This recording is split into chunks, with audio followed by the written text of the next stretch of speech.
열왕기하 17장은 북이스라엘의 마지막 왕 호세아와 아수르에 멸망당한 모습을 다룹니다.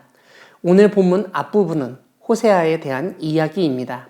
그가 이스라엘의 왕이 되어 9년 동안 통치했으며 여호와께서 보시기에 악을 행하였으나 다만 그 전 이스라엘 여러 왕들처럼 행하지는 않았다고 알려줍니다. 호세아는 아수르 왕 살만 에셀에게 조공을 드렸는데 나중에 애굽 왕 소에게 사자를 보내고 아수르에 조공도 드리지 않았습니다. 그래서 아수르 왕은 호세아를 옥에 감금하고 이스라엘 온 땅을 두루다니고 사마리아를 3년 동안 포위했습니다. 결국 호세아가 왕이 된 지 9년 만에 아수르 왕이 사마리아를 점령했고 이스라엘 사람들을 아수르로 끌고 가서 여러 고을에 흩어져 살게 했습니다.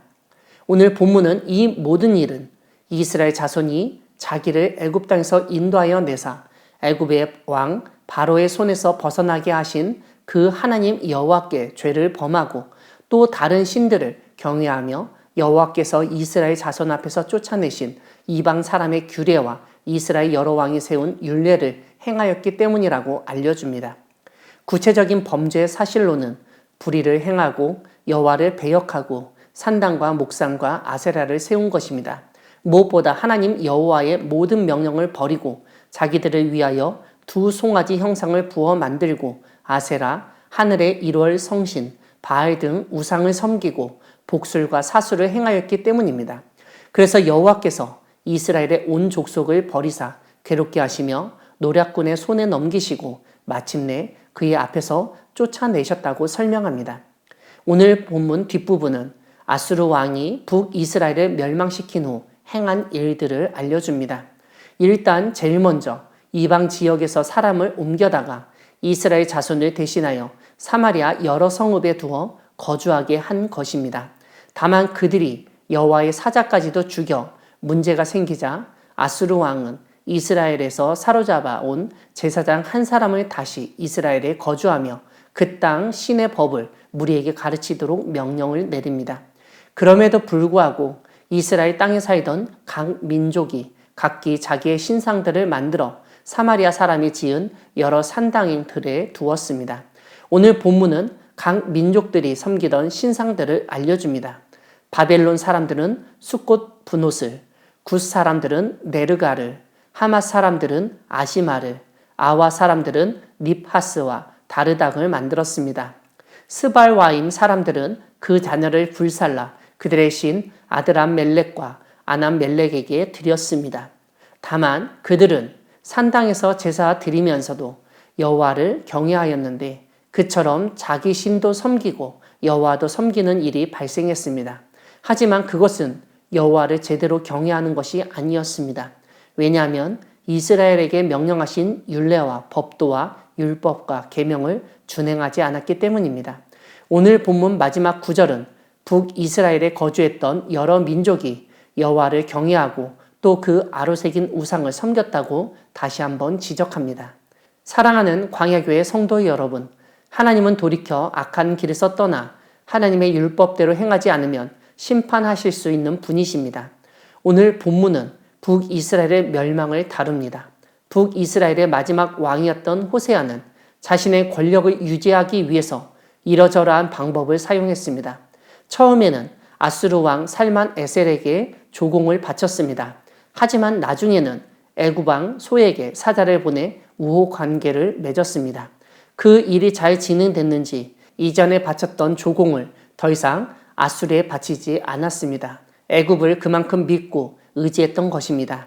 하지만 믿었던 애굽은 위기 상황에서 북이스라엘을 돕지 않았습니다.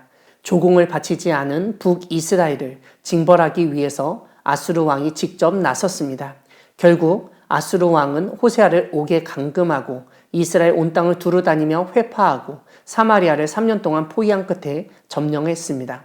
그리고 이스라엘 사람들을 아수르로 끌고 가서 여러 고을에 흩어져 살게 했습니다. 이렇게 나라가 망하고 백성이 포로로 사로잡혀가게 된 원인에 대해서 오늘 본문은 애굽의 왕 바로의 손에서 벗어나게 하신 그 하나님 여호와께 죄를 범하고 또 다른 신들을 경외하며 이방 사람의 규례와 이스라엘 여러 왕이 세운 율례를 행하였음이라고 알려줍니다. 특별히 오늘 본문 9절부터 12절까지는 이스라엘이 행한 각종 우상 숭배를 지적하고 있습니다. 그래서 13절을 보면 하나님은 각 선지자와 각 선견자를 통하여 이스라엘과 유다에게 지정하여 이르시기를 너희는 돌이켜 너희 악한 길에서 떠나 나의 명령과 율례를 지키되 내가 너희 조상들에게 명령하고 또 내 종 선지자들을 통하여 너희에게 전한 모든 율법대로 행하라 말씀하셨다고 강조합니다. 하지만 그들은 여호와 하나님을 버리고 우상 숭배와 악을 행하여 결국 하나님이 그들에게 노하시고 그들을 제거하시게 된 것이라고 설명합니다. 문제는 이렇게 우상 숭배로 인하여 심판을 받아 아수르에 멸망당한 뒤 그곳에 정착한 이방 사람들 역시 지속적으로 우상 숭배를 했다는 점입니다. 오늘 본문은 북이스라엘에 정착했던 이방 민족들이 산당에서 제사 드리면서도 여호와를 경외하였는데 그처럼 자기 신도 섬기고 여호와도 섬기는 모습을 보여줍니다. 마지막 구절은 북이스라엘에 거주했던 여러 민족이 여호와를 경외하고 또 그 아로새긴 우상을 섬겼다고 다시 한번 강조합니다. 세상 사람들은 자신에게 이익이 된다고 생각하면 자신이 섬기던 신뿐만 아니라 다른 나라, 다른 사람의 신도 섬기려 합니다. 오늘 본문 속 북이스라엘의 사람들과 이방 민족들이 그런 모습을 잘 보여줍니다. 오늘 우리가 살고 있는 세상 사람들도 다르지 않습니다. 자신에게 유리하고 유익이 있다면 얼마든지 우상 숭배하고 심지어 하나님을 믿는다고 하면서도 다른 종교의 신앙과 섞어가면서 아무렇지도 않게 생활할 수 있습니다. 이런 분위기에서 잘못된 것이 있다면 돌이켜 회개하고 하나님이 우리에게 알려주신 말씀의 근거에서 올바른 신앙생활을 하는 우리 모두가 되기를 소망합니다. 아멘.